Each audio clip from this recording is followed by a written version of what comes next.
Welcome to my channel, where the scariest stories come to life.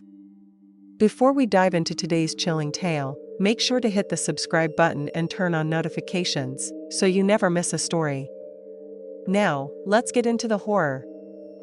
Last night, I got a call from a military buddy who was looking for a ride home from the bar and didn't want to spend $30 on an Uber. I said sure. I was hungover myself and figured it would help to drive with the windows down and get some fresh air.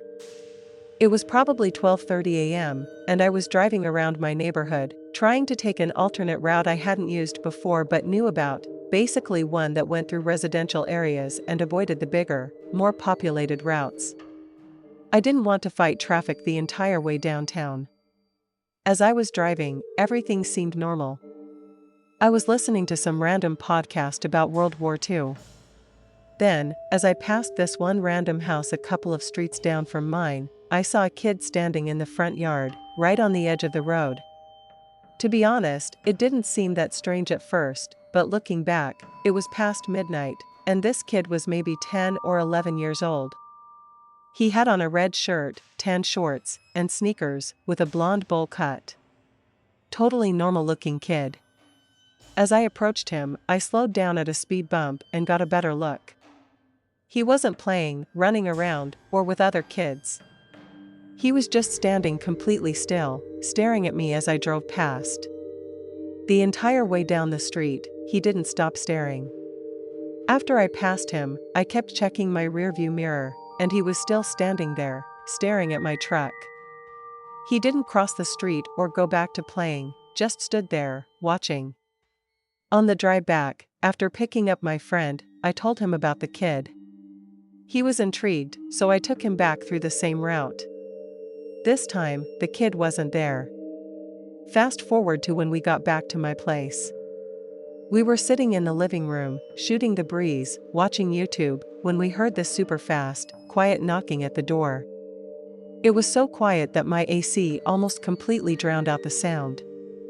It was about 1:30 a.m. by then, and both my roommates were out of town for the long weekend, so I was wary of answering the door. I peeked out the window next to the front door, but didn't see anyone there. Honestly, it could have been a tree limb hitting the roof near the front door, but in that moment, my heart was pounding, thinking I might see the kid there.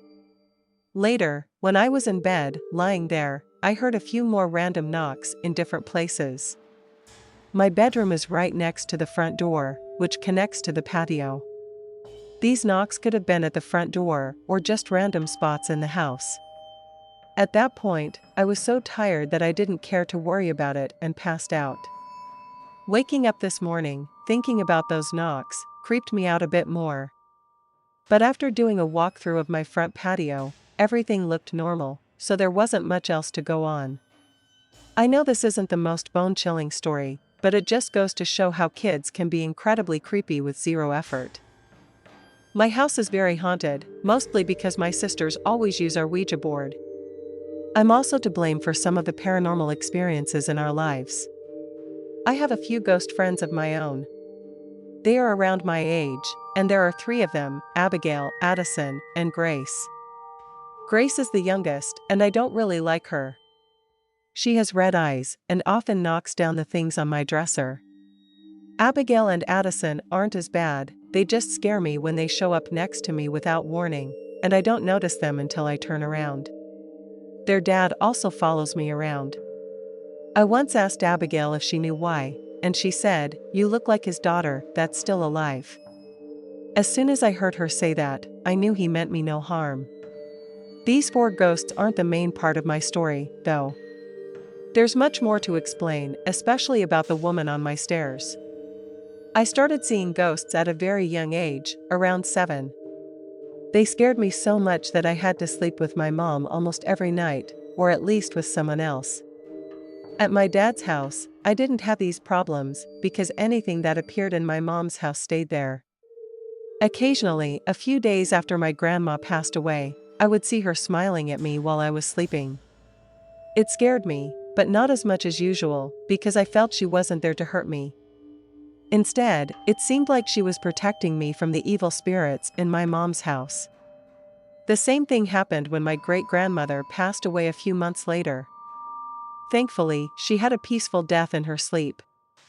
I never got to meet her, which made me quite sad. Around that time, my sister's cat also passed away, just a few days before my great-grandmother. I still see him walking around the house to this day. Sometimes, I cry about it because he was such a good boy. But these aren't all the ghosts in my house. The downstairs bathroom, right in front of the stairs, is a portal between the paranormal and the living. Many spirits, including demons, angels, and fallen angels, come through there, especially at night, when it's most active. When I have sleepovers with friends, we sometimes go down there, and the spirits will push things off the counter. Sometimes, these items break when they fall. One of the spirits managed to escape the portal and now roams my stairs. It makes them creak and bang at night, and it sometimes peeks over the ledge at the top to watch what my friends and I are doing. This happened at my friend Dustin's house. We were hanging out in his garage, Dustin, myself, and our two closest friends, Brandon and Drew. The four of us were simply sitting around, talking about all sorts of high school problems. At some point during our conversation, Dustin made his way to the opposite side of the garage, near the garage door.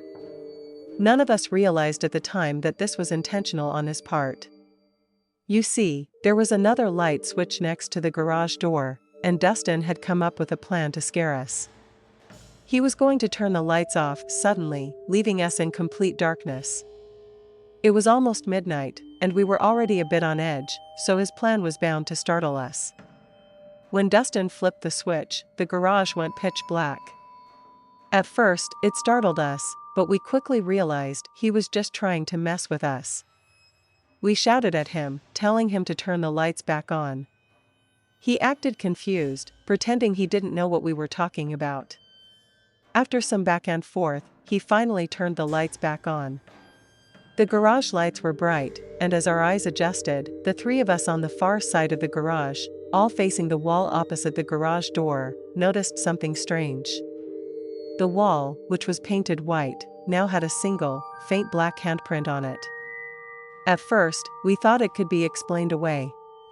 Maybe it had always been there, and we'd just never noticed it. But as we mumbled to each other, trying to figure out if we'd seen it before, we all agreed we hadn't. Dustin, still on the other side of the garage, asked us what was wrong. We told him about the handprint, but he thought we were joking and didn't take us seriously. To mess with us further, he flipped the lights off again. This time, we reacted angrily, shouting at him to turn them back on. After some hesitation, he obliged. When the lights came back on, we were hit with something even more terrifying: multiple black handprints. The handprints weren't just random, they formed a horizontal line, overlapping one another, stretching from one wall to the next. Every wall in the garage now had these overlapping handprints, as though something, or someone, had been running on all fours, horizontally around us, circling us. This time, Dustin saw them too. The terror hit all of us at once. Panicked, we trampled over each other in a desperate attempt to get out of the garage. Drew pushed his hands and head into my back, practically ramming me through the door into the house. The three of us spilled onto Dustin's living room floor, gasping for air, shouting over each other, trying to make sense of what had just happened. When we finally calmed down enough to think, we tried to convince ourselves it hadn't really happened, that maybe we'd imagined the handprints. But when we mustered the courage to go back and check, the handprints were still there. From that point on, the garage became off limits. None of us would go back in unless it was to try and investigate what had happened. Strangely, we never cleaned the handprints off. Maybe we were afraid of angering whatever had left them, or maybe we just needed the reminder that it had really happened. To this day, that night remains one of the craziest and most unexplainable experiences of my life. It's something I'll never forget. Thanks for sticking around till the end. If you enjoyed the story, don't forget to give the video a like and leave a comment with your thoughts. And if you haven't already, hit that subscribe button and turn on notifications so you never miss a terrifying tale. See you in the next one.